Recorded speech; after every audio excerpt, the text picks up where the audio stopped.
que está nessa casa? Quantos aqui amam a palavra? Então me dê alguns minutos da tua atenção para que eu venha discorrer de tudo aquilo que o Espírito Santo já tem colocado ao meu coração. Capítulo 6 do livro de Josué é o tema estabelecido para essa festividade. É exatamente aqui no capítulo 6 em que Josué está enfrentando um dos maiores desafios relacionados ao seu chamado. É do conhecimento de todos nós que todas as vezes que Deus nos chama para algo, que todas as vezes que Deus nos outorga a uma missão, nós entendemos que essa missão, que esse chamado vem acompanhado de alguns desafios. Alguns desafios podem até parecer fáceis, outros desafios medianos, mas há alguns desafios, eu acho que você vai concordar comigo, que a gente só tem força para olhar para o céu e dizer: misericórdia, Deus, socorro, porque o desafio é tão grande que a gente pensa que não vai suportar. Esses desafios vêm nos acompanhando durante a nossa trajetória e durante o nosso ministério cristão. Quando eu olho agora para a história de Josué, eu vou ver que agora o chamado de Josué se inicia exatamente no capítulo 1 do seu livro. Deus, o próprio Deus, fala com Josué. E o que Deus fala com ele agora é: Josué, levanta-te e faça o meu povo herdar a terra que eu jurei que aos seus pais lhe daria, porque Moisés, o meu servo, agora é morto. A gente precisa entender uma coisa: Deus está chamando Josué, Deus está levantando Josué para substituir o servo de Deus chamado Moisés. A gente sabe que substituir ou suceder alguém não é algo fácil. Ainda mais alguém como Moisés. Deus agora estava chamando Josué para aceitar essa missão. E quando Deus agora fala com Josué: meu servo Moisés é morto, entenda uma coisa: Deus não fala isso não é porque Josué não sabia, não. Josué sabia que Moisés havia morrido, mas na verdade Deus faz questão de reafirmar, porque Josué precisava entender que Deus não ressuscitaria Moisés. Josué precisava entender que Deus não traria Moisés de volta e que Deus não iria intervir em nenhuma coisa relacionada a Moisés. Às vezes Deus trata da mesma forma conosco. Às vezes é preciso Deus reafirmar uma coisa que Ele outrora já havia falado. Sabe por quê? Para a gente entender, porque lá no fundo a gente ainda tem a esperança que em algumas situações vai haver uma reviravolta.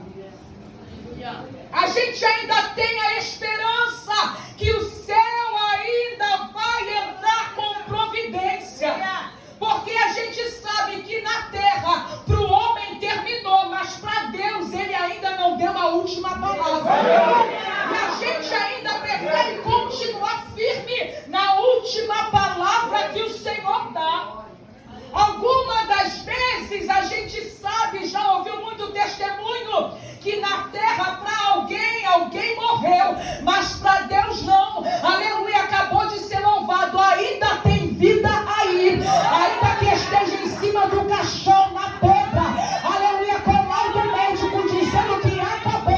Se Deus falou que não acabou, nós ainda permanecemos crendo. Há outras situações que a gente olha e fala: não tem jeito, não vai dar certo, não tem mais solução, mas aí no último instante gente sabe que o nosso Deus trabalha assim. A gente sabe que o nosso Deus tem o poder, aleluia, e Ele é especialista em agir dessa maneira. Só que aqui na história de Josué, o contexto é diferente. Deus está reafirmando: Moisés agora é morto, porque Josué precisava entender que a trajetória de Moisés se encerrou. O ciclo ministerial de Moisés acabou, mas havia uma coisa que não havia acabado e nem encerrado. Que coisa é essa, missionária Tailana? Era a promessa de Deus que ainda estava de pé no meio do povo. Josué precisava entender: a trajetória de Moisés acabou, o ciclo de Moisés acabou, mas a palavra liberada pelo dono, aleluia, aleluia, o dono da vida, o dono da vitória, o general de batalha, aquilo que ele havia liberado ainda está de pé. Por isso que Deus fala com Josué: vamos embora, Josué, se levanta e faça esse povo atravessar o Jordão e herdar a terra que eu prometi. Quando nós damos continuidade a essa palavra, nós vamos ver que agora o primeiro desafio de Josué é exatamente fazer com que todo aquele povo atravessasse o rio Jordão. Quando eu olho para o capítulo 3, do verso 15, para piorar, não era só fazer o povo atravessar o Jordão. Capítulo 3, verso 15 vai dizer que o Jordão era tempo de enchente. Só que não interessa se tem enchente, se as águas estão transbordando. O que interessa é que Deus mandou atravessar. Aí quando eu olho para a Bíblia Sagrada, eu vejo Deus agora dando algumas orientações a Josué mediante a palavra que ele já havia liberado. E a primeira orientação que Deus dá para Josué antes de levar o povo para atravessar o Rio Jordão, a primeira orientação é: Josué, manda esse povo santificar. Repita comigo: primeiro tem que santificar. Sabe por que primeiro tem que santificar? Porque existem alguns milagres, aleluia, que só vai acontecer na minha e na tua vida se primeiro nós nos posicionarmos. É por isso que Deus está mandando primeiro, antes de atravessar o Jordão, fala com esse povo para santificar. Aleluia. Segunda ordem que Deus dá é: chama os sacerdotes, fala com eles para pegarem a arca, irem até o Rio Jordão. Perceba que a ordem é: não entre totalmente no Rio Jordão, fique apenas na beirada, à altura que as águas molhem somente o calcanhar.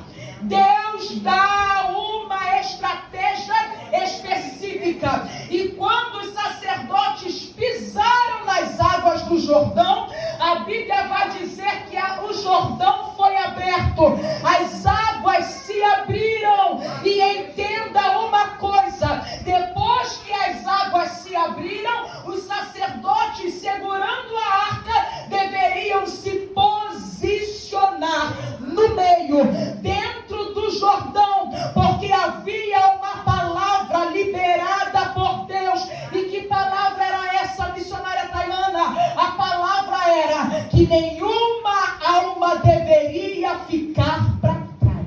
Meu Deus, aleluia. Os sacerdotes deveriam estar parados ali no meio do Jordão, porque nenhuma alma deveria ficar para trás. Entenda uma coisa: não é a primeira vez que Deus divide as águas, não. Só que lá atrás, quando Deus abriu o mar vermelho. Primeiro Deus abriu e depois o povo passou. Aqui na frente, as águas também estão sendo abertas. Deus também está fazendo um caminho no meio das águas. Só que aqui a ordem primeiro os sacerdotes têm que colocar o pé para depois, oh aleluia, para depois o Jordão se abrir. Não está entendendo não? Deixa eu melhorar aqui para você entender alguma coisa que Deus está tratando conosco neste lugar. O mesmo Deus que abre o mar vermelho é o mesmo Deus que abre o Jordão, mas não é porque Ele fez daquele jeito lá atrás que Ele tem que fazer do mesmo jeito aqui na frente. Eu vou repetir porque alguém precisa entender isso nessa noite.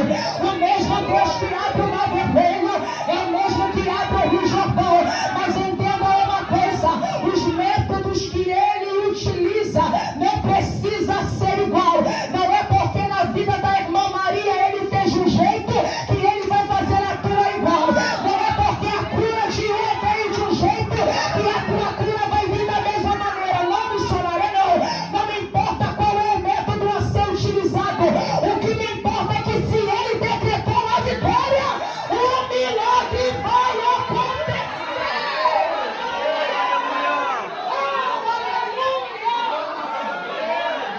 Deus está falando para alguém nessa noite: não se importa com o método utilizado. Aleluia, só se importe com uma palavra que já foi liberada. Uma vai se abrir, você vai atravessar, porque Deus ainda é o mesmo para decretar a tua vitória. Tem alguém que está entendendo essa palavra nessa noite? Pode levantar a mão da glória. Oh, aleluia. Meu Deus. Quando os sacerdotes colocaram os pés nas águas, as águas se separaram. E agora tem que esperar de um a um passar, de um a um atravessar, porque a ordem era, eu volto a repetir isso aqui: ninguém deverá ficar para trás. Quando todos passaram, Deus agora dá uma ordem a Josué: separa 12 homens, maiorais de cada tribo, manda pegar do meio do Jordão cada uma pedra. Pegando essa pedra, manda colocar na borda do outro lado do Jordão e empilhar uma sobre a outra. Para quê? Para que seja um memorial. Todos que passarem e verem as pedras empilhadas saberão que o Deus de Israel agiu e operou no meio do seu povo. Oh, meu Deus do céu, deixa eu explicar isso aqui para você. E já tem alguém que já está entendendo nessa noite. Deus está falando na tua vida: eu vou fazer da mesma forma. Não se preocupe com o método utilizado. O que importa é que eu já decretei que tu vai atravessar do outro lado. Segundo Deus está dizendo,